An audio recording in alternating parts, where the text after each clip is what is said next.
Friends, இன்னைக்கு November 14 நாளே children's day யாரோட நினைவாக கொண்டாடுறாங்கன்னா ஜவஹர்லால் நேரு ஐயாவின் பிறந்த நாளின் நினைவாக தான் கொண்டாடுறாங்க.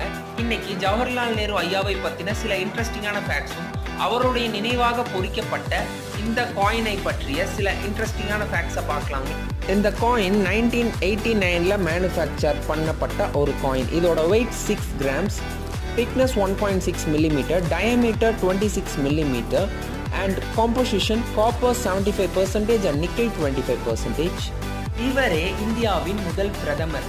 குழந்தைகளுக்காக பல்வேறு நல்திட்டங்களை கொண்டு வந்த காரணத்தினால் இவரின் பிறந்த நாளை நாம் குழந்தைகள் தினமாக கொண்டாடுகிறோம். 1950 காலகட்டத்திலிருந்து 1955 காலம் வரை 11 நோபல் அமைதி பரிசுகள் இவருக்கு வழங்கப்பட்டன.